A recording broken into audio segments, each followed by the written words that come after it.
Sebaran flora. Faktor penyebab sebaran flora, keberadaan tumbuhan di permukaan bumi dipengaruhi oleh beberapa faktor, yaitu faktor klimatik atau iklim, fisiografi, edafik atau tanah, dan biotik.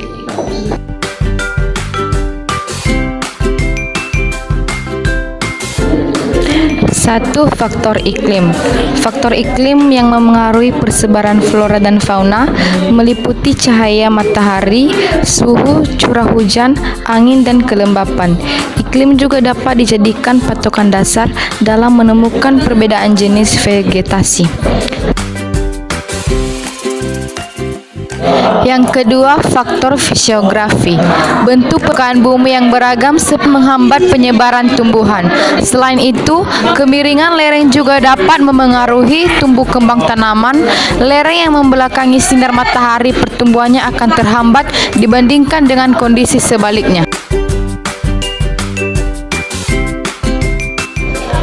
3. Faktor tanah atau edafik. Jenis tanah yang berbeda akan memengaruhi jenis tumbuhan yang hidup pada permukaan lahan. Misalnya, tanah vulkanik di Jawa akan menyebabkan perbedaan jenis tumbuhan dengan tanah kapur di Papua.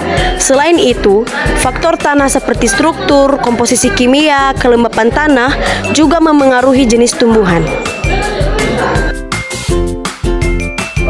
4. Faktor makhluk hidup. Tumbuhan yang memiliki daya adaptasi kuat akan menghambat tumbuhan lain yang memiliki daya adaptasi yang lemah, sehingga mendominasi pada suatu wilayah tertentu. Organisme cacing dapat menyuburkan tanah sehingga memengaruhi jenis tanaman pada permukaan bumi. Selain itu, manusia pun terkadang berperilaku tidak baik dalam menjaga kelestarian alam. Manusia dapat merusak tanaman yang terdapat di hutan dengan cara pembakaran liar. Dampak negatif berupa kerusakan ekosistem hutan sehingga menurunkan atau menghilangkan fungsi hutan. Media penyebaran tumbuhan. Penyebaran tumbuhan dapat terjadi melalui media perantara angin, air, es, hewan, dan manusia. 1. Angin. Angin dapat membawa daun-daun, batang, atau ranting pohon. Selain itu, angin juga dapat membawa biji dan buah. Yang kedua, air. Biji-bijian menyebar melalui air. Biji mengapung di atas air sampai berkecambah. Biji-bijian yang kuat akan tahan terhadap air sehingga tidak mudah busuk. Yang ketiga, es.